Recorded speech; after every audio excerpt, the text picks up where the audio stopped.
अरे तामस त्याग, राजस त्याग, इन दोनों त्यागों को हटाने के लिए सात्विक त्याग की प्रशंसा है। तो सात्विक त्याग में किसका वर्णन किया है, किसका त्याग करवाया है कि का संग और फल का, संग और फल का त्याग है दिखला करके, कर्मों का त्याग नहीं है। नित्य कर्म आदि तो करते रहना चाहिए, लेकिन उनमें जो आसक्ति है, उनमें जो फलासक्ति है, इन दोनों का ही त्याग किया गया है। इस प्रकार से दोनों फलासक्ति और आसक्ति का त्याग करके नित्य कर्म करते रहना चाहिए। और उनको हटाने के लिए तामस और राजस त्याग को हटाने के लिए इस त्याग की प्रशंसा की गई है। किसके लिए है ये त्याग? कहते अज्ञानी के लिए, ज्ञानी के लिए नहीं है, क्योंकि ज्ञानी तो कृतकार्य है। अज्ञानी के लिए ही ये त्याग बतलाया गया, दिखलाया गया है। इस प्रकार से यहाँ पर वर्णन कर दिया। कार्यम इत्येव यत् कर्म नियतम क्रियते अर्जुनः संगम त्यक्त्वा फलम चैव स त्यागः सात्विको मतः। इस 9वें श्लोक के द्वारा वर्णन कर दिया। करने योग्य है, नित्य कर्म तो करने योग्य है, इसलिए नित्य कर्म करते रहना चाहिए। लेकिन आसक्ति और फलासक्ति, संगम शब्द का अर्थ होता है आसक्ति, आंग लगा दो तो आसक्ति हो जाएगी। और फलम, फल की आसक्ति है, फल और आसक्ति को त्याग करके ऐसे जो कर्म करता है उस त्याग को सात्विक त्याग कहते हैं। ऐसा वर्णन किया। का पुनः सात्विक त्याग ये है, कार्यम कर्तव्यम यत् कर्म नियतम नित्यम क्रियते निर्वर्तते हे अर्जुन। कहते हैं हे अर्जुन, जो कार्य है करने योग्य कर्तव्य कर्म है, नित्य कर्म, तो नित्य कर्म कौन से हो गए? अग्निहोत्र आदि कर्म हो गए। अग्निहोत्र हो गया, संध्या बंदन हो गई, और अन्य अन्य जो कर्म हो गए ये नित्य कर्म कोटि में आते हैं, जो प्रतिदिन किए जाते हैं। यानी देव यज्ञ, अतिथि यज्ञ, जो नित्य कर्म है। और कौन? अग्निहोत्र जब करेंगे तो देव यज्ञ, अतिथि यज्ञ, भूति यज्ञ, है पितृयज्ञ, पितृयज्ञ, उसमें भूत यज्ञ में आ जाते हैं।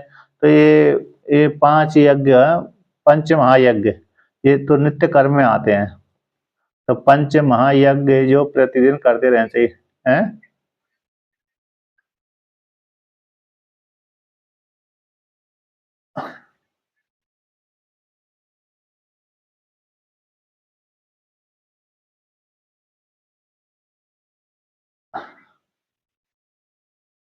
हाँ, तो उसी नित्य कर्म उसे आ गए। उनके लिए पशु पक्षी आदि के लिए उतने दिए जाते, पक्षियों के लिए भोजन, क्योंकि उनके लिए उनका पेट तो पशुओं का पेट तो अन्न से नहीं भरा सकता, उतना खिला भी नहीं सकते, लेकिन पक्षियों का पेट भरा जाता है। ये पालतू जो पक्षी होते हैं ना, कुत्ता है, श्वान भी यद्यपि भोजन बहुत करता है, फिर भी तो श्वान है, पक्षियां हैं, तो पक्षियों का भोजन पेट जल्दी भरा जाता है। चींटियों का पेट तो थोड़े में से ही भरा जाता है। तो पक्षी, कुत्ता, बिल्ली, इन आदि के जो भूत बलि में आते हैं, तो इन कौआ आदि है, तो इनके लिए यहाँ पर प्रतिदिन निकालते रहना चाहिए। चाहे एक रोटी निकाल दो, एक रोटी में सारे कोरा जाता है। जो 5 कौर यदि बोला है तो इस प्रकार से। लेकिन पंच प्राण है, पंच प्राणों के लिए आहुति देना है, हैं? हाँ, तो उसमें भूत बलि आ जाती है, मतलब यही है। पशु है, पक्षी है, जानवर है, इनके लिए निकालते रहना चाहिए। तो पंच महायज्ञ, तो पंच महायज्ञ इसलिए पंच महायज्ञ क्यों करना चाहिए? क्योंकि व्यक्ति प्रतिदिन 5 पाप करता है। 5 पाप हो गए ना, कंडनी, पेशनी, उत्कुंभी, चुल्ली, मार्जनी, ये मनुस्मृति में आता है। कंडनी, पेशनी, चुल्ली, उदकुम्भी, मार्जनी, झाड़ू लगाने से पाप होता है, चींटियां मर जाते हैं। धान कूटने से पहले धान कूटते थे, अभी तो नहीं कूटते, अभी मशीन से कूट के आ जाती है। तो पहले धान कूटते थे, उसमें कीड़े मकोड़े मर जाते थे। दो दो पाप हो गए। और चूल्हा जलाने में पाप होता था, क्योंकि लकड़ी में दीमक लग जाती है, चींटी मर जाती है, तीसरा हो गया। और चकिया में आटा पीसने से पाप हो जाता, क्योंकि कीड़े मर जाते थे ना उसमें भी। और फिर अरे जल पात्र में भी पाप होता था। जल पात्र के नीचे ठंडक के समय, गर्मी के समय में कीड़े मकोड़े पात्र के नीचे आ जाते हैं तो दब के मर जाते हैं। ये 5 पाप गृहस्थ जीवन वाले के लिए प्रतिदिन लगते थे। छूट जाते हैं कभी कभी, है ना, झाड़ू नहीं तो, लेकिन ये 5 पापों को धोने के लिए 5 महायज्ञ है। 5 महायज्ञ, 5 महायज्ञ हो गए: देव पूजा, अतिथि पूजा, भूत पूजा, पितृ पूजा और स्वाध्याय। तो इस प्रकार से ये 5 महायज्ञों के द्वारा 5 महापाप की निवृत्ति हो जाती है, जिससे ऐसा करके व्यक्ति क्या हो जाता है, स्वर्गलोक फल को प्राप्त कर लेता है मरने के बाद। ऐसा वर्णन किया है। इसलिए नित्य कर्म जो है उनको करते रहना चाहिए, संपादित करना चाहिए। लेकिन कहते हैं संग और फल को त्याग करके नित्य कर्मों का फलवत् भगवत वचनम प्रमाणम अवोचामा। तो भगवान भास्कर कहते हैं कि नित्य कर्मों का जो फल होता है ये भगवान ने पहले वर्णन कर दिया, भगवान के वचन को हमने उद्धृत कर दिया है। कौन सा? पावनानि मशीणाम यज्ञ दान तप कर्म न त्याज्यमिति चापरे। यज्ञ दान तप कर्म, अरे क्या है, 5वां श्लोक है ना, यज्ञ दानम तपस्या पावनानि मशीणाम। और यज्ञ दान तपः कर्म न त्याज्यम कार्यमेव तत्। इस 5वें श्लोक में भगवान ने वर्णन कर दिया कि नित्य कर्मों का फल होता है स्वर्गलोक फल हो जाएगा, पितृलोक, और यदि फल नहीं चाहा तो अंतःकरण शुद्धि हो जाएगी। दोनों है। तो अथवा कहते हैं, अथवा विकल्प करते हैं, यद्यपि फलम न श्रूयते नित्यस्य कर्मणा। और पूर्व मीमांसा की दृष्टि से वर्णन करते हैं कि यद्यपि नित्य कर्मों का फल नहीं सुना गया, तथापि फिर भी नित्यम कर्मम कृतम, नित्य के जो कर्म किए जाते हैं वह किसके लिए? आत्म संस्कारम, अंतःकरण की शुद्धि के लिए। तो और यदि नित्य कर्म नहीं करेंगे तो प्रत्यवाय परिहारम व, प्रत्यवाय का परिहार, नित्य कर्म नहीं करेंगे तो प्रत्यवाय लग जाएगा। तो उस जो दोष लग गया, प्रत्यवाय दोष, तो दोष बन गया, हमने नित्य कर्म नहीं किया इसलिए दोष बन गया। जैसे हम किसी मंदिर में रहते हैं, मंदिर में रहते हैं तो वहां पर मंदिर में पूजा पाठ जरूर करना चाहिए, दूसरा कोई आता नहीं पूजा पाठ करने के लिए, लेकिन हम ही अकेले रहते हैं। तो भगवान का यदि मंदिर है तो वहां पर पूजा पाठ करते रहना चाहिए, जल तो चढ़ाई देना चाहिए, है ना। तो ऐसे, तो इसलिए यदि नहीं लगाते हैं, पूजा पाठ आदि नहीं करते हैं, तो दीपक आदि नहीं लगाते हैं, तो क्या हो जाएगा? प्रत्यवाय लग गया। उस प्रत्यवाय को हटाने के लिए क्या करना पड़ती है? ये नित्य कर्म करना पड़ती है। एक तो अंतःकरण शुद्धि के लिए, दूसरा हो गया प्रत्यवाय परिहार के लिए। तो फलम करोति, इस प्रकार से अज्ञानी व्यक्ति अपने मन में ये फल की कल्पना कर लेता है। कौन? आत्मा, यानी कर्ता। कर्ता अपने में फल की कल्पना कर लेता है। तो इतनी जो कल्पना की गई है अज्ञानी के द्वारा, कल्पयति एव अज्ञा इति।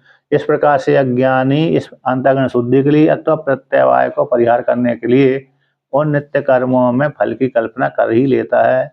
तो वहां पर जो कल्पना की गई है, ताम, उस कल्पना को, ताम अपनी कल्पना निवारयति, उस कल्पना को भगवान श्री कृष्ण निवारण करते हैं। फलम त्यक्त इति अनेन अनेन, फल को त्याग करके, फल को त्याग करके और संग को त्याग करके, इस वाक्य के द्वारा, अनेन इस वाक्य के माध्यम से, फलम त्यक्त्वा, इस वाक्य के द्वारा भगवान ने कह दिया, अतः इसलिए, अतः इसी हेतु से साधु उत्तम, तो साधु कहा गया है, ठीक ही कहा गया है। कौन ने? भगवान ने, कि संगम त्यक्त्वा फलम चयति, कि संग को त्याग करके और फल को त्याग करके। तो ऐसा जो त्याग है सात्विक त्याग कहलाता है। इस वाक्य के माध्यम से कर्म करते रहना चाहिए। तो यहाँ पर भगवान ने आसक्ति और संग को त्याग करके कर्मों को त्याग का वर्णन नहीं किया, बल्कि कर्म तो करते रहना चाहिए, कर्तव्य योग हैं। तो जो अज्ञानी कल्पना की थी ये कर्म हमारे अंतःकरण शुद्धि के हेतु हैं, अथवा प्रत्यवाय परिहार के लिए, आत्मा की शुद्धि के लिए हैं। इस प्रकार से आत्मा अथवा अंतःकरण, तो ऐसी जो कल्पना की थी, तो उस कल्पना को हटाने के लिए तो भगवान ने कह दी नहीं, आसक्ति और संग का त्याग, संग और फल का त्याग करके कर्म करो। उससे क्या हो जाएगा, तुम्हारी बुद्धि शुद्धि ही हो जाएगी। और मरने के बाद यदि ज्ञान भी नहीं हुआ तो मरने के बाद आपको सर्वलोक फल की प्राप्ति होगी। लेकिन नित्य कर्मों का फल होता है, नित्य कर्मों का फल होगा। और वो तो यार सीमित मानता था, कहते कभी कल्पना ही अकेला करता था हो जाएगा। कैसे हो जाएगा, यानी आत्मा का संस्कार हो जाएगा और फल यानी प्रत्यवाय का परिवार हो जाएगा। इतनी अकेली कल्पना करी थी तो भगवान ने कह दिया नहीं, ये अंतःकरण की शुद्धि भी हेतु है इसमें नित्य कर्मों के द्वारा, और मरने के बाद स्वर्गलोक फल की प्राप्ति हो जाएगी। इस प्रकार से अब आगे कहते हैं, ऐसा करने के पश्चात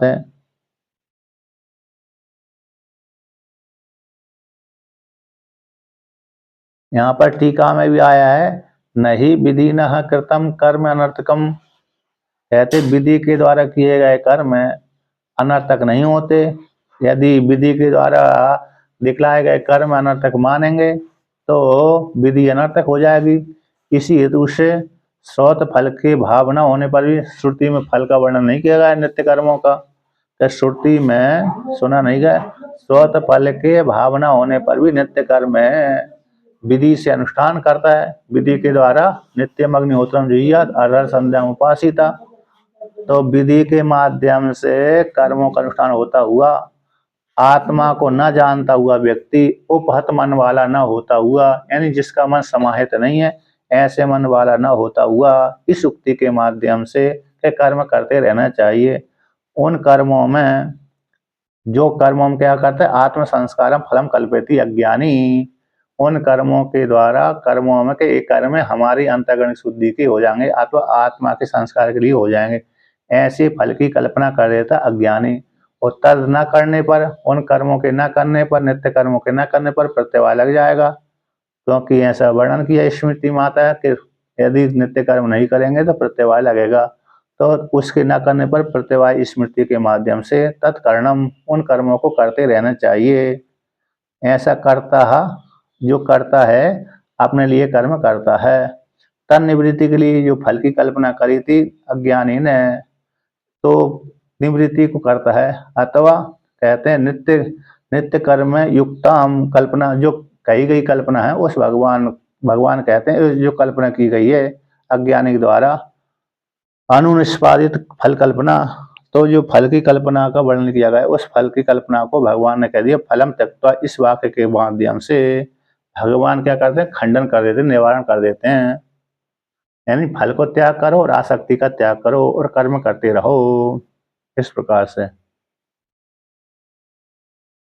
अब भगवान कहते हैं आगे, नन सत्यागो, भाष्य में आता है, सत्यागो नित्य कर्मसु संगम संग फल परित्याग सात्विको सत्व निवृत्त हो मत हो अभिमता। ऐसा जो त्याग है, कौन सा, संग और फल को त्याग है। ऐसा त्याग, संग यानी आसक्ति, संग यानी आसक्ति हो गई, आसक्ति का त्याग, सब त्याग, फल का त्याग। तो नित्य कर्मों में, तो नित्य कर्मों में किसका त्याग है कि संग यानी आसक्ति, फल यानी फल, उन कर्मों का फल, इन दोनों का परित्याग सात्विक त्याग कहलाते हैं। सत्वगुण के द्वारा संपादित होता है। सत्वगुण वाला व्यक्ति इस प्रकार से त्याग कर सकता है, रजोगुण वाला व्यक्ति नहीं कर सकता है। तो सत्वगुण के द्वारा संपादित होने से सात्विक त्याग कहलाता है। मत यानी अभिमत स्वीकृत है। ऐसे ऐसे त्याग को ही सात्विक त्याग कहते हैं। ऐसा भगवान श्री कृष्ण ने अर्जुन से कहा। अब पूर्व पक्षी प्रश्न करता है, प्रश्न क्या करता है, तो टीका में आता है, कर्म और अकर्म के फल का त्याग का, कर्म तत्फल त्याग का त्याग संन्यास शब्द के द्वारा जो प्रकरण किया गया है, ऐसे त्याग का त्याग ही थी।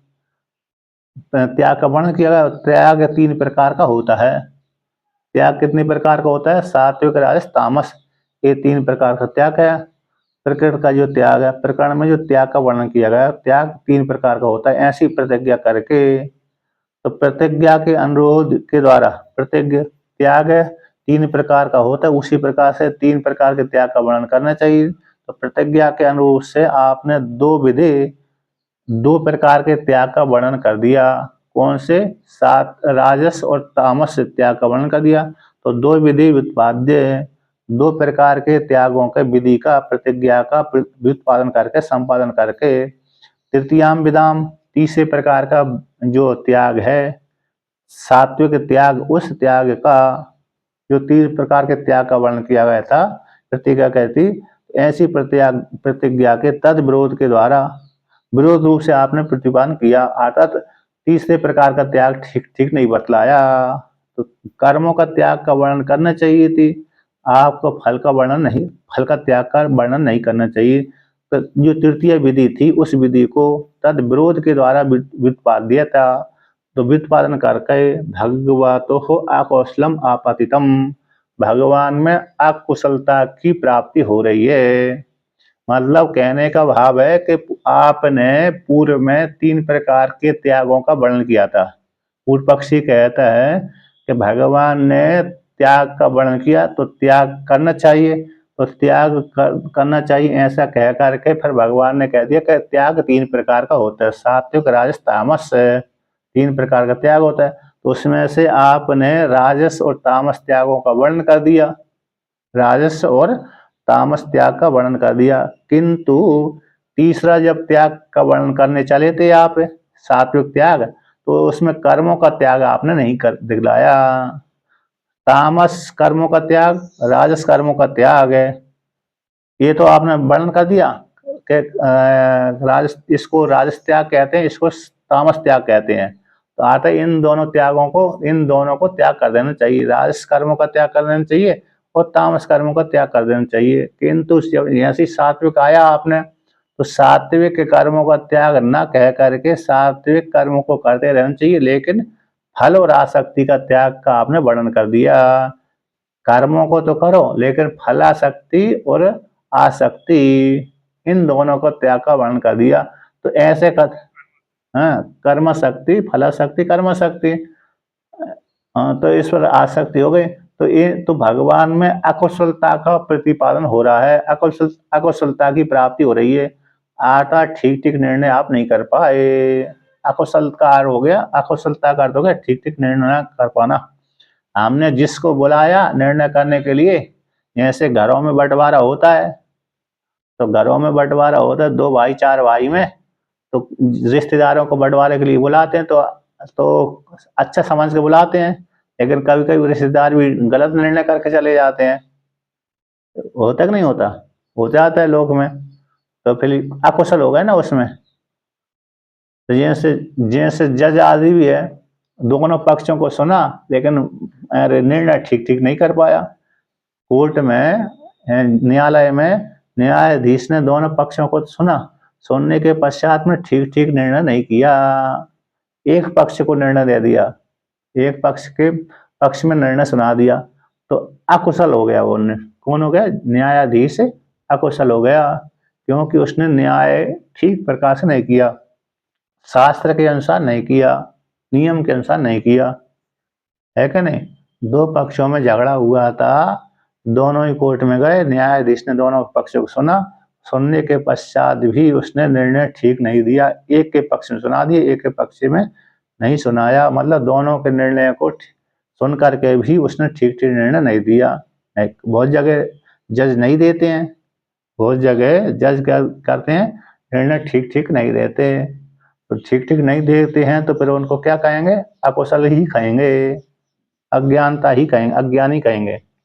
इसलिए यहाँ पर भी भगवान ने प्रतिज्ञा करी थी तीन प्रकार के, अरे कौन सा, अरे त्यागों का वर्णन कर दिया, तो आपने दो प्रकार के त्याग का वर्णन कर दिया, लेकिन तीसरे का जैसे नंबर आया तो आप कर्मों का त्याग न दिखला करके फल और आसक्ति का त्याग का वर्णन कर दिया।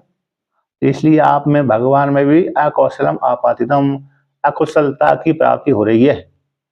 अकुशलता की प्राप्ति हो जाने पर, ऐसी आशंका किए जाने पर पूर्व पक्षी के द्वारा, तो उसको प्रश्न करते हैं ननु के द्वारा, ननु कर्म परित्यागस त्रिविधा संन्यास च इति प्रकृतस्य तत्र तामसो राजसश्च उक्तस्य त्यागा कथं ह्यः संगः फल त्यागस्य तृतीयत्वेन उच्यते। पूर्व पक्षी प्रश्न कर रहा है कि आपने कर्म परित्याग त्रिविधा, कर्मों को तीन प्रकार से, कर्म का त्याग, कर्म का जो परित्याग है तीन प्रकार से कहा गया है। संन्यास इतिचा, और संन्यास त्याग कर देने से कर्म, कर्म का त्याग यानी संन्यास, ये त्याग का वर्णन चल रहा है। प्रसंग किसका है? त्याग का ही है प्रसंग, संन्यास का ही प्रसंग चल रहा है। संन्यास यानी त्याग, संन्यास और त्याग शब्द में कोई भिन्न भिन्न अर्थ नहीं है, दोनों ही अर्थ क्या, वो दोनों ही शब्द किसका अर्थ बताते हैं? त्याग का। त्याग शब्द का अर्थ भी त्याग ही है, संन्यास शब्द का अर्थ भी त्याग ही है, तो दोनों में भिन्न भिन्न अर्थ, एक ही अर्थ को बोध करा रहे हैं। भली शब्द में परिवर्तन हो लेकिन दोनों का अर्थ कैसा? एक ही है। तो जैसे कर्म का त्याग आपने तीन प्रकार से प्रतिज्ञा करी थी, तो संन्यास थी, और प्रकरण किसका चल रहा है? त्याग का ही प्रकरण चल रहा है, संन्यास का प्रकरण चल रहा है, त्याग वाला संन्यास। तो उच्च, तो इस प्रकार से त्याग के प्रकरण में तो आपने तामसो राजस च उक्तस् त्यागा, तामस त्याग, तामस रूप कर्म का त्याग और राजस रूप कर्म का त्याग का वर्णन कर दिया। तो कथम, यहाँ पर फिर यहाँ पर आकर के नवे श्लोक में आपने आकर कह दिया, कैसे कह दिया कि तृतीय रूप से जो संग और फल का त्याग कर देना चाहिए। संग और फल का त्याग को आपने कैसे कह दिया, जबकि कर्म को त्याग कर देना चाहिए यहाँ पर। इस प्रकार से संग है खत्म, यहाँ पर नवे श्लोक में संग और फल के त्याग का तृतीय रूप से आपने कैसे वर्णन कर दिया। ऐसी प्राप्ति हो जाने पर कहते पूर्व पक्षी और आगे वर्णन करते जैसे कहते प्रकरण के प्रतिकूल उत्तर आपने दिया, प्रक्रम प्रतिकूल उपसंगार वचनम अनुचितम इति दृष्टान्तमा। तो पूर्व पक्षी यहाँ पर कहते जो जिसका प्रकरण किया था आपने, उसके प्रतिकूल आपने वचन का उपसंगार किया है, तो वो ठीक नहीं है। यतः त्रयो ब्राह्मण आगताः, यथा त्रयो ब्राह्मण आगतास, जैसे किसी ने बोल दिया कि तीन ब्राह्मण आए हैं। कितने ब्राह्मण हैं? त्रयो यानी तीन है, तीन ब्राह्मण आए हुए हैं। फिर बोल दिया तत्र, तत्र षडंग विदो विदौ दो क्षत्रिय तृतीय तद्वत, तो फिर कह दिया बाद में नहीं कि दो तो षडंग वेद वाले ब्राह्मण है, अंगों के सहित चारों वेदों को जानने वाले दो ब्राह्मण और तृतीय क्षत्रिय है। तो पहले तो आपको नहीं बोलना चाहिए थी भाई कि तीन ब्राह्मण आए हैं, ऐसा प्रयोग नहीं करना चाहिए। ऐसा प्रयोग करना चाहिए दो ब्राह्मण एक क्षत्रिय आया है।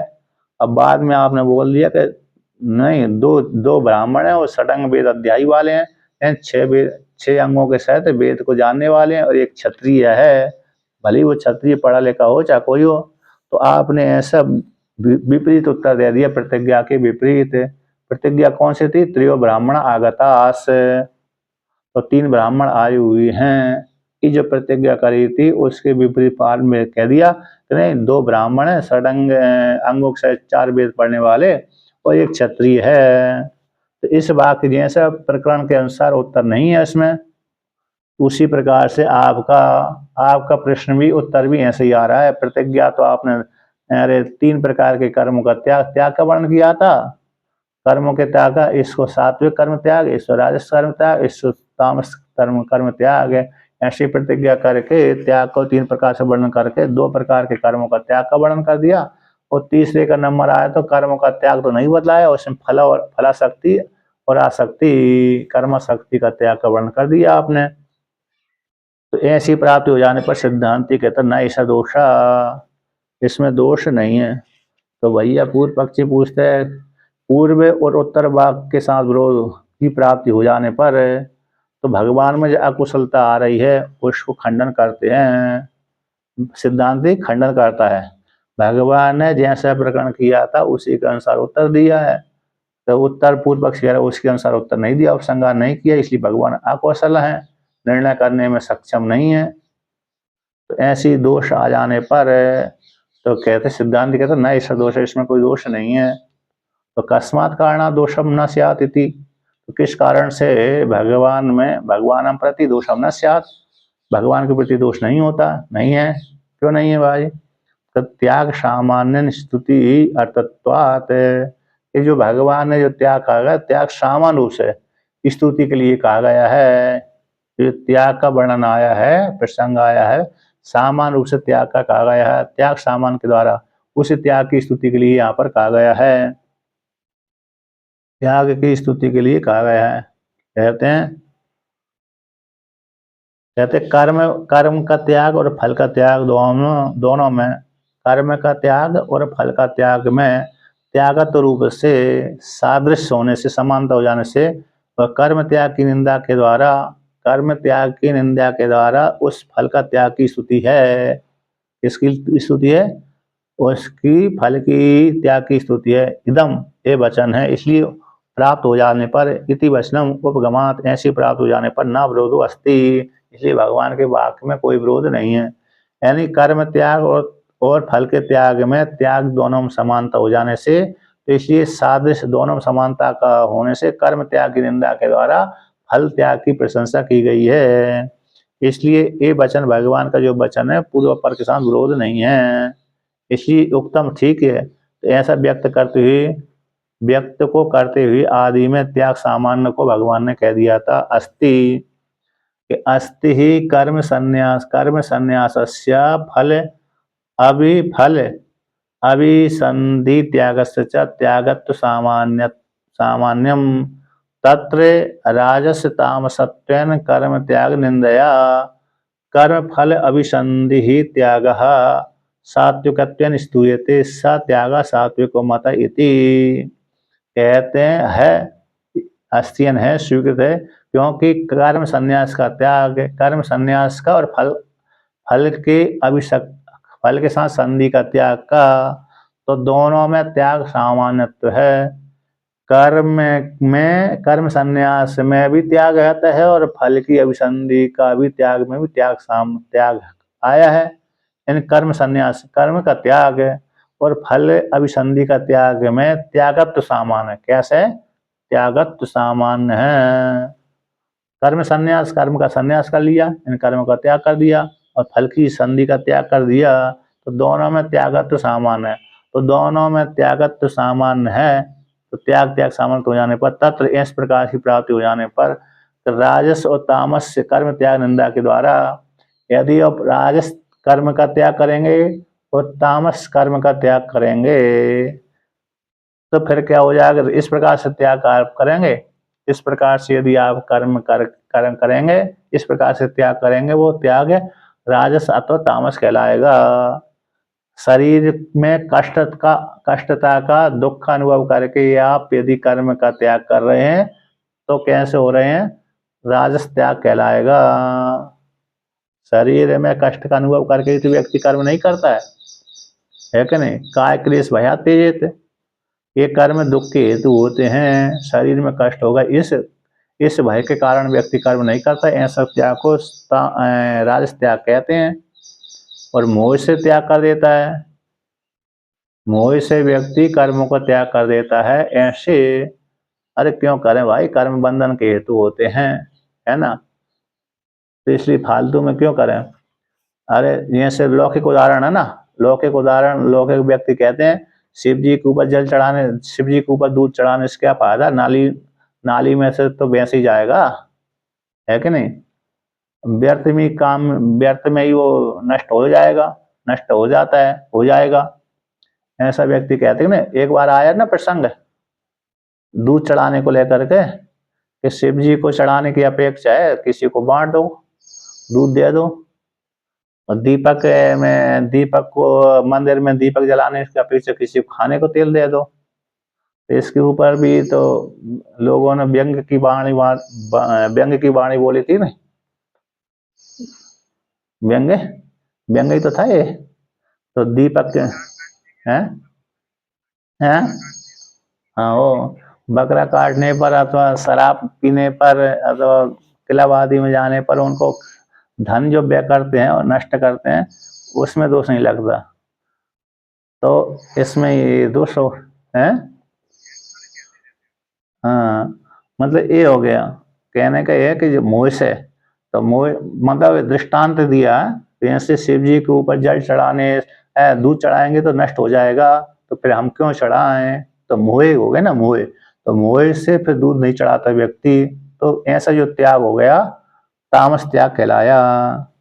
तो ऐसे तामस कर्मों का त्याग है और राजस शरीर में कष्ट के भय को लेकर के कर्मों का त्याग है। ये जो त्याग करता है व्यक्ति, ऐसे जो त्याग को क्या बोलते हैं, तामस और राजस कर्मों का त्याग कहलाता है। इनकी निंदा करके आता, इस प्रकार से त्याग नहीं करना चाहिए। इस प्रकार से त्याग करेगा व्यक्ति तो राजस और तामस त्याग कहलाएगा। इसी इनकी निंदा कर दी, इनकी निंदा करने से इसकी प्रशंसा हो गई। जब तक के दूसरे की निंदा नहीं करेंगे तब तक पहले वाले की प्रशंसा नहीं होगी। तो पुराणों में ही ऐसा ही है। पुराणों में एक भगवान की नीचे दिखा देते हैं, एक भगवान को ऊपर बढ़ा देते हैं। इससे क्या हो जाता है श्रद्धालु को कि हमारे भगवान सबसे श्रेष्ठ हैं, उसमें निष्ठा बन जाती है। क्या बन जाती है?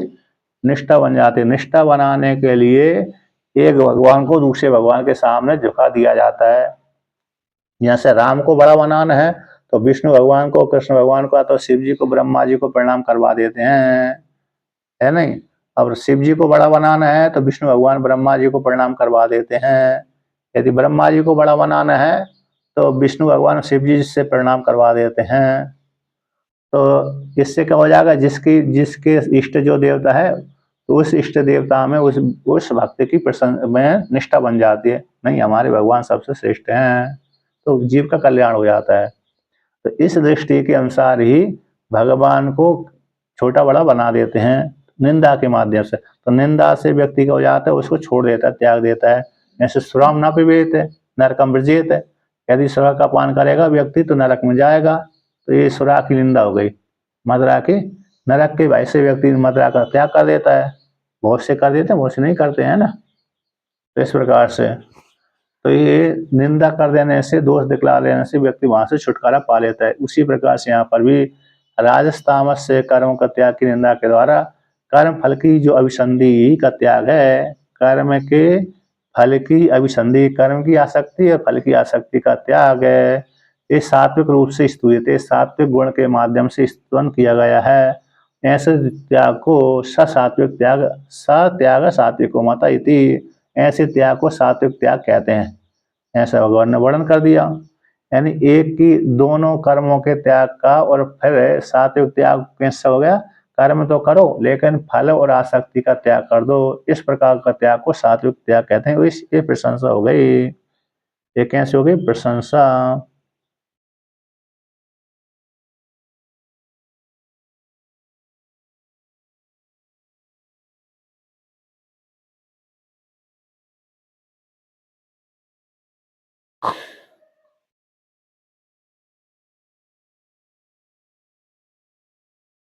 अब आगे कहते हैं, अरे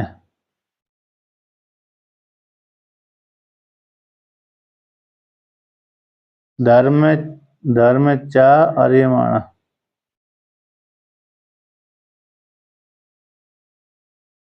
तो इस प्रकार से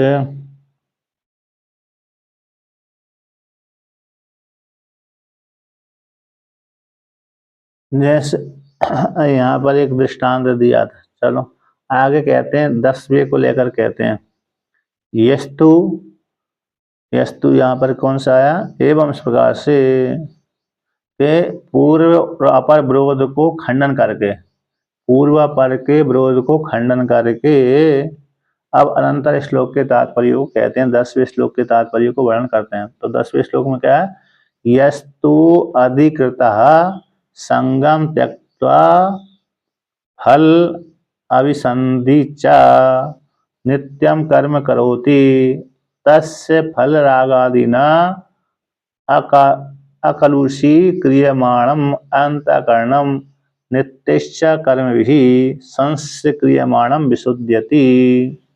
कि जो अधिकृत है, जो व्यक्ति अधिकारी है, कर्म का अधिकारी है, उसको संग को त्याग करके और फल की आसक्ति का भी त्याग करके नित्य कर्म को जो करता है, कर्म का अधिकारी, कर्म का जो अधिकारी है वह संग यानी आसक्ति, कर्माशक्ति को और फलाशक्ति को त्याग करके नित्य कर्म करता है।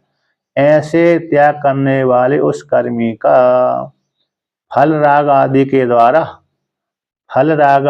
द्वारा जो अकलुषी क्रियमाणम अंतःकरणम, जो पहले फल राग आदि के द्वारा जो कलुषित अंतःकरण था, फल और राग, फलाशक्ति कर्माशक्ति के माध्यम से उसका अंतःकरण कैसा था, राग से युक्त था।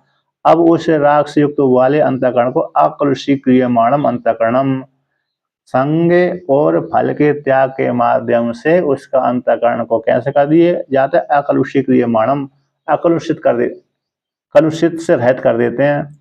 अकलुषी क्रियमाणम का अर्थ हो गया, पहले कलुषित था, अब अकलुषित हो गया, शुद्ध हो गया, यानी शुद्ध। कलुषी क्रियमाणम का अर्थ हो गया, जो पहले काला नहीं था उसको काला बना दिया। अकृष्णम कृष्णी करोति, ये चुई प्रत्यय होते हैं यहाँ पर, जो कृष्ण नहीं है उसको कृष्ण बना देना। जैसे कोई गोरा लड़का है लेकिन अभिनय करना है, तो उसके उसके चेहरे पे वो कालिक पोत देते हैं, क्या बोल देते हैं, कालिक।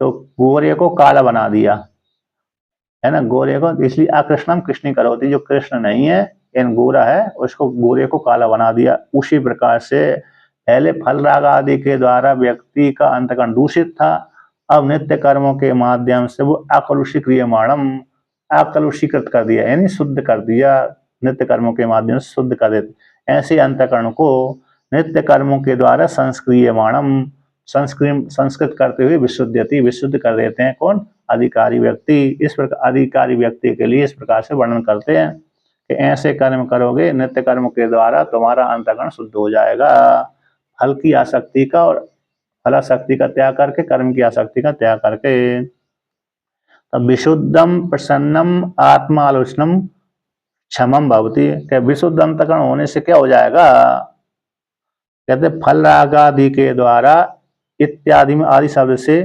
कर्म के स्वरूप में जो आसक्ति गृह्य थे, वो अंतःकरण अकलुषी क्रियमाणम इति छेदा। तो फल राग आदि के द्वारा में आदि शब्द से कर्म स्वरूप में आसक्ति थी, आसंग था, उसे इसको दिखला करके आसक्ति का भी त्याग कर देता है, जिससे अंतःकरण शुद्ध हो जाता है। अंतःकरण फल राग आदि के माध्यम से, कर्म आसक्ति के माध्यम से, फलाशक्ति के माध्यम से व्यक्ति का अंतःकरण दूषित होता है। अब कर्मों के स्वरूप को वर्णन कर दिया, तो कर्म को स्वरूप को वर्णन कर देने से व्यक्ति का मन वहां से हट गया, तो मन कैसा हो गया, शुद्ध हो गया, अकलुषीकृत हो गया। व्यक्ति में जब तक दोष नहीं बताएंगे तो व्यक्ति उसमें प्रवृत्त होता रहेगा।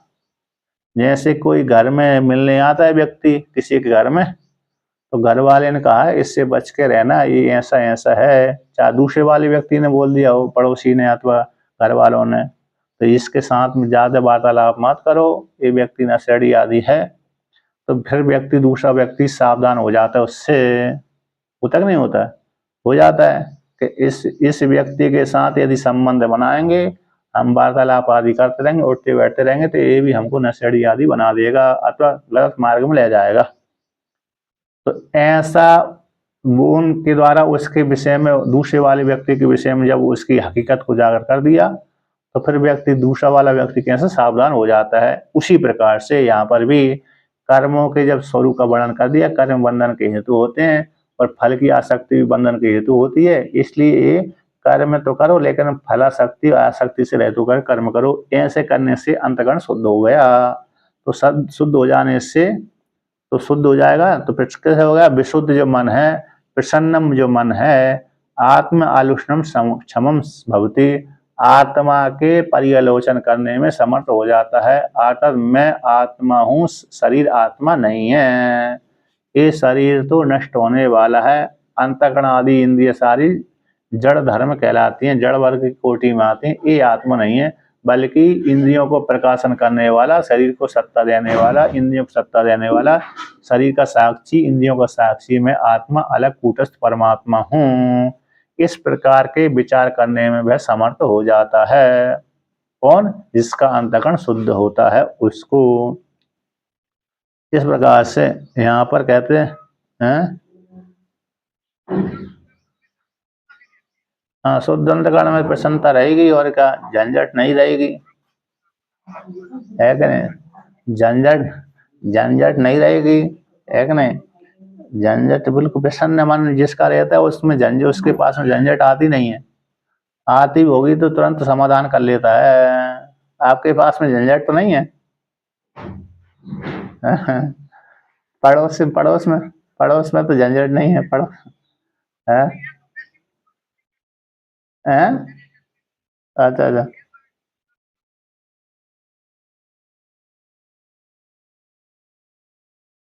अच्छा अच्छा। नहीं, सही सही। हाँ, मैं इसी झंझट से समाप्त हो जाता, झंझट जो है ना, तो जो पड़ोस आदि में झंझट आदि वो समाप्त हो जाती है प्रसन्न मन वाले में। हैं? हाँ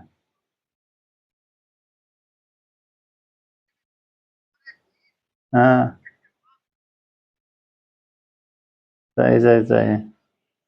हाँ, ज्ञान के माध्यम से चिंता निवृत्त हो जाती है। तो यहाँ पर कहते हैं विशुद्ध अंतकरण वाले में, विशुद्ध जिसका अंतकरण शुद्ध हो चुका है, ऐसे उस व्यक्ति का, चाहे वो स्त्री हो चाहे वो पुरुष हो, वह व्यक्ति स्त्री अथवा पुरुष आत्मा के पर्यालोचन में, आलोचन में पर्यालोचन करने में समर्थ हो जाता है। हो जाता है, हो जाती है। किस प्रकार से? हाँ, विश्लेषण करने में, पर्यालोचन करने में, आत्मा अनात्मा का विवेक जानने में समर्थ हो जाती है। हो जाता है, हो जाती है।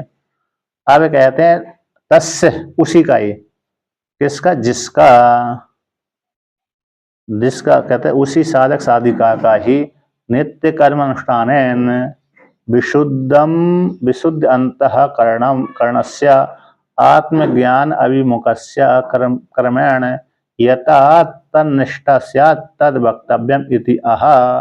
जिस साधक साधिका का, जिस स्त्री पुरुषों का, जिस बालक बालिका का अंतःकरण शुद्ध हो गया है, प्रसन्न हो गया है, ऐसे उसके लिए नित्य कर्म के अनुष्ठान से, नित्य कर्मों के अनुष्ठान से विशुद्ध अंतःकरण वाला जो साधक साधिका है, उसमें, ऐसे उस अंतःकरण में आत्मज्ञान की ओर अभिमुख हुआ है अंतःकरण, आत्मा के पर्यालोचन की ओर अभिमुख हो गए ऐसे अंतःकरण में, क्रम से उस व्यक्ति में, क्रम से जिस प्रकार से आत्मा में निष्ठा बन जाती है, आत्मा में निष्ठा, तन निष्ठा नहीं, आत्मनिष्ठा, यानी आत्मज्ञान में निष्ठा, इसमें आत्मज्ञान में निष्ठा बन जाती है।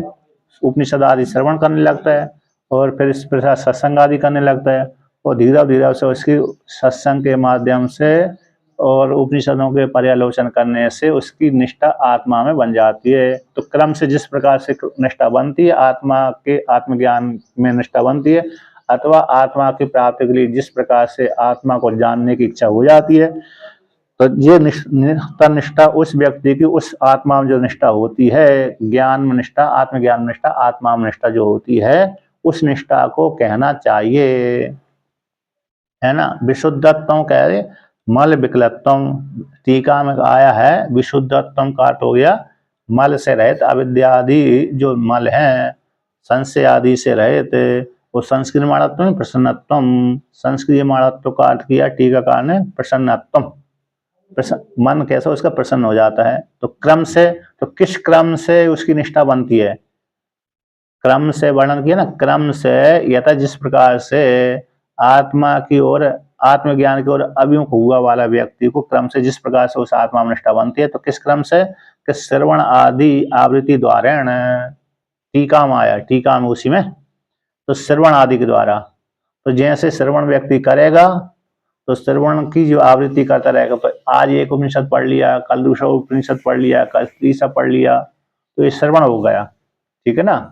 तो श्रवण करता रहा, मनन भी करता रहा और निध्यासन भी करता रहा, विचार करता रहा। समझ में नहीं आया तो वहां दूसरे से पूछ लिया, जहाँ स्वयं समझ में आ गया तो वहां तो बात ठीक ही हो गई, लेकिन जहां पर स्वयं को समझ में नहीं आया तो वहां पर समकालीन जो पड़ोस में रहने वाले व्यक्ति है ना, पड़ोस में, उनसे पूछ लिया, है ना? मैंने विद्वानों से, दूसरे पड़ोसी ने, विद्वान वाले पड़ोसों, क्योंकि उनको तो ज्ञान ही नहीं रहेगा, जो विद्वान वाले पड़ोसों को ही विद्वान मालूम रहेगा, तो उनसे परामर्श कर लिया। शिक्षा वाली में ही तो आता है, शिक्षा वाली में आचार्य यही उद्देश्य करता है कि ब्रह्मचारी को जब समवर्तन संस्कार करता है उस काल में कहता है मैंने तुमको शिक्षा दे दी, जिस प्रकार से तुम मेरे को पूजा करते हो उसी प्रकार से मेरे जैसे और भी विद्वान हो उनको भी तुम उसी प्रकार से पूजा करना।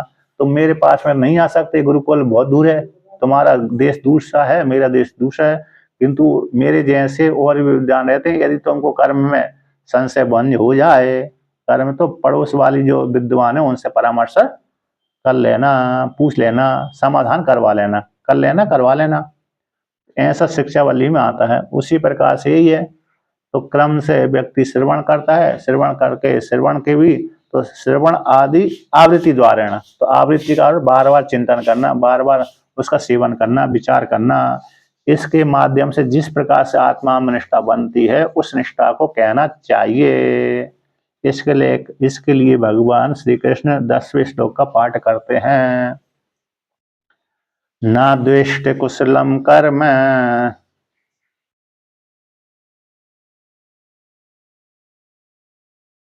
कुशलेनानुसज्जते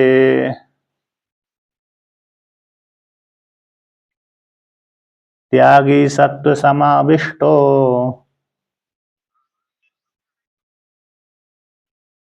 मेधावी छिन्न संशयः।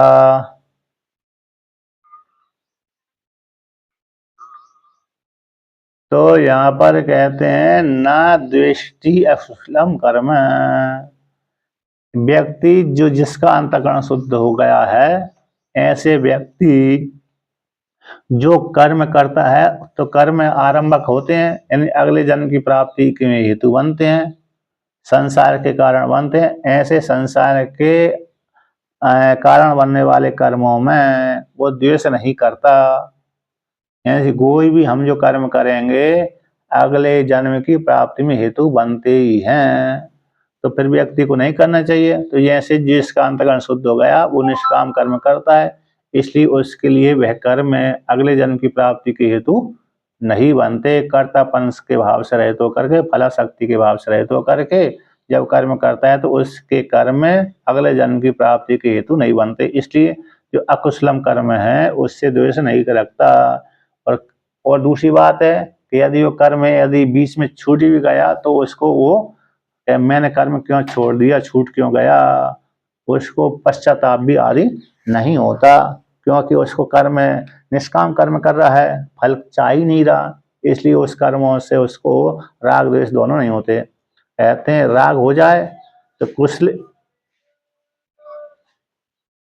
अच्छा अच्छा, आपने कहा इधर आगे सिलवा सिलवा है कि नहीं? तो कहते हैं कुशले नानु सज्जते हैं। हाँ,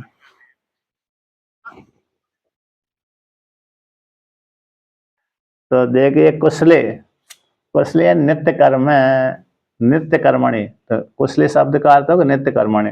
तो नित्य जो कर्म है, अथवा जो पहले शब्द से ले लिया अकुशलम कर्म है, काम में कर्म है। तो काम में आदि जो कर्म है जो शरीर के आरंभक होते हैं, संस्कार के कारण हो, उनसे दोष नहीं करता, है ना।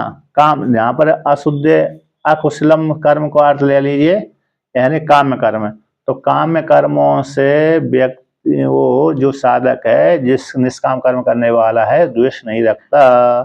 वो कुशल कर्म का अर्थ हो गया नित्य कर्म। फल की इच्छा के सहित किए जाने वाले कर्मों को काम कर्म कहते हैं। तो इन कर्मों से वह द्वेष नहीं करता। द्वेष द्वेष हो गया। वो कुशल कर्म है, वो कुशल नित्य कर्म है। तो नित्य कर्म जो अंतःकरण की शुद्धि में हेतु बनते हैं, ज्ञान की उत्पत्ति के द्वारक बनते हैं, उनमें वह आसक्त नहीं रहता। न अनुसज्जते, कुशले कर्म है न अनुसज्जते, तो कुशल कर्म में वह आसक्त नहीं होता। तो ऐसा जो व्यक्ति है यानी काम में कर्मों से द्वेष नहीं करता और नित्य कर्मों में वह आसक्त नहीं रहता, ऐसा जो व्यक्ति है साधक साधिका है, सत्व समाविष्टो। कैसे? ऐसा त्यागी, त्याग करने वाला, कर्म के फल की त्याग करने वाला। त्यागी शब्द का अर्थ हो गया कर्म के फल को और आसक्ति को त्याग करने वाला, ऐसा जो त्यागी है। और कहते कैसे? सत्व समाविष्टो, शुद्ध अंतःकरण वाला, अंतःकरण नित्य कर्म करते करते, निष्काम कर्म करते करते करते उसका अंतःकरण शुद्ध हो गया, समाहित होगा। आत्मा को छोड़ करके दूसरी जगह उसका चिंतन जाता ही नहीं है। आत्मा को छोड़ करके दूसरी जगह उसका चिंतन जाता ही नहीं है। ऐसी सत्व समाविष्ट हो, उसकी बुद्धि एकाग्र है, मन एकाग्र है, बुद्धि एकाग्र है, अंतःकरण एकाग्र है, मेधावी। और कैसा मेधावी है? मेधा अस्य अस्तिति मेधावी। तो यहाँ पर बिनी प्रत्यय कर दिया। क्या कर दिया? बिनी। तो तद्धित प्रत्यय है मेधावी। मेधा है अस्य, इसकी, इसके पास में मेधावी बोलते। धनो अस्य धनी, धन है जिसके पास में, ऐसे व्यक्ति। तो व्यक्ति अलग हो गए लेकिन धन के द्वारा पहचाना जा रहा है, उसी प्रकार से मेधा के द्वारा पहचाना जा रहा है, इसलिए उसको बोलते हैं मेधावी, बड़ा बुद्धिमान। एक बार ग्रंथ को पढ़ लिया बस जीवन पर्यंत तक भूलता ही नहीं है ना, उसी को मेधावी बोलते हैं। बाकी तो थोड़ी देर में आज पढ़ लिया, रट लिया अच्छी प्रकार से, और फिर 1 महीने बाद भूल गया, तो उसको मेधावी नहीं बोलते। तो काम चलाऊ सरकार वाला है। कैसे? काम चलाऊ सरकार। तो आज तो कलयुग में व्यक्तियों की बुद्धि मेधावी बहुत ही कम होती है। ऐसे 2-4 जने के मैंने देखा है बहुत अच्छी बुद्धि वाले हैं। जगन्नाथपुरी के शंकराचार्य भगवान तो बुद्धिमान है ही है, उनके विषय में तो कहने क्या, लेकिन जो बड़े बड़े विद्वान भी बुद्धिमान ही होते हैं। लेकिन जो इसमें है ना एक सुधांशु त्रिवेदी, इसकी बड़ी बुद्धि तीव्र है ना, इसके अरे भयंकर कहाँ से है, कहीं के मतलब बहुत बुद्धिमान है। बाघ, और वाणी भी इसकी संयम से ही बोलता है। जब भी वाणी बोलेगा, नहीं मैं तो, हाँ मैं बुद्धिमान तक बोल रहा हूँ, बड़ा बुद्धिमान है। इसकी बुद्धि बड़ी, एक बहुत पढ़ लेता है तो भूलता नहीं, कहीं कहीं से दृष्टांत रहता। एक लड़का था, एक लड़का के विषय में भी है ना, अभी तो आजकल तो वो नहीं आ रहा, वो शुरू में उसको आया था 8-9 साल वाला लड़का, 5-6 साल वाला। उसको गूगल बोलते हैं ना, मतलब जीता जागता कंप्यूटर। उसकी बड़ी बुद्धिमान है। चाणक्य, हाँ। अब बड़ा हो गया, वृद्धि हो गई होगी तो उसको, लेकिन कभी कभी है ना, अरे व्यक्ति जैसे जवान होता रहता है उसका अंतःकरण जब चंचल होता रहता है ना, तो व्यक्ति भूलने लगता है। अतः बुद्धिमान है तो बहुत सी व्यक्ति की बुद्धि बढ़ती रहती है, बहुत से घट भी जाती है। तो जो बुद्धिमान होते हैं उनको मेधावी बोलते हैं। तो जिसकी, ऐसे जो मेधावी वाला व्यक्ति, अंतःकरण शुद्ध समाज वाला व्यक्ति त्यागी है, तो मेधावी है तो छिन्न संशय। एक बार ग्रंथ को पढ़ लिया तो उसकी सारी जो संशय है कि मैं मरने वाला हूँ, जनने वाला हूँ, शरीर आत्मा है कि आत्मा आत्मा है, तो शरीर आत्मा नहीं है, बल्कि शरीर को जो सत्ता प्रदान कर रहा है वो आत्मा है। और शरीर उत्पन्न होने वाला, नष्ट होने वाला है, आत्मा उत्पन्न होने वाली और नष्ट होने वाली नहीं है। ऐसे जो संशय बना था देह में, आत्मबुद्धि संशय कि मैं मरूंगा, कि मर जाऊंगा तो मेरा क्या होगा, एक तो संशय हुआ था अर्जुन को। यदि हो सकता मैं ही मारा जाऊं युद्ध में, अथवा मेरे द्वारा वो मारे जाए, अथवा मेरे द्वारा वो मारे गए, ठीक है, लेकिन मैंने पितामहों को मार दिया तो उनसे फिर मेरे कौन कौन से नरक की प्राप्ति होगी। जो संशय था वो संशय को भगवान ने निवृत्त कर दिया। तो छिन्न संशय, तो छिन्न संशय वाला हो जाने से कौन, ऐसा जो त्यागी सत्य समष्टो मेधावी छिन्न संशय वाला हो जाता है, ऐसा विद्वान आत्मा को जानने में समर्थ हो जाते हैं। निष्कर्म लक्षण वाली, निष्कर्म भाव को प्राप्त। हाँ हाँ, तो विद्यते हृदय ग्रंथि छिद्यन्ते सर्व संशया क्षीयन्ते चास्य कर्माणि तस्मिन् दृष्टे परावरे। ये मुंडक उपनिषद का श्लोक है ना, मुंडक। तो विद्यते हृदय की ग्रंथि छूट जाती है, विद्यते ग्रंथि छिद्यन्ते सर्व संशया है। हाँ, मुंडक और श्वेत, मुंडक उपनिषद का और श्वेतास्त्र उपनिषद, मुंडक उपनिषद का विशेष है। तो मुंडक का उपनिषद का श्लोक है, ये मंत्र है। तो विद्यते हृदय ग्रंथि, हृदय की जो ग्रंथि हैं टूट जाती हैं, मैं मरने वाला, जन्मने वाला हूँ, इस प्रकार की। और अविद्या, अस्मिता, राग, द्वेष, अभिनिवेश, ये पंच क्लेश समाप्त हो जाते हैं। मैं जन्म लूंगा, मरूंगा, मरने के बाद मैंने कौन कौन सी योनि को जाऊंगा, ये संशय बना था, ये सारी निवृत्त हो जाते हैं। कर्म भी सारे समाप्त हो जाते हैं। उस शरीर में जो आत्मबुद्धि बैठी हुई थी वो भी समाप्त हो जाते हैं। कब? जब परावरे, पर से, अवर से जो पर परमात्मा है, अथवा कार्य कारण से जो पर परमात्मा है, कार्य और कारण, कार्य हो गए हिरण्यगर और कारण हो गए ईश्वर, उससे इन दोनों उपाधि को त्याग करके जो निर्विशेष परमात्मा है उसको अपरोक्ष साक्षात्कार कर लेने से उसके सारे संशय कर्म सारे निवृत्त हो जाते हैं। इस प्रकार से वहां पर वर्णन किया था। तो यहाँ पर भी इस प्रकार से छिन्न संशय वाला हो जाता है। मेधावी ऐसा है, आत्मा में समय शुद्ध अंतकरण वाला व्यक्ति अपने आत्मा को जान करके कृतकृत्य हो जाता है।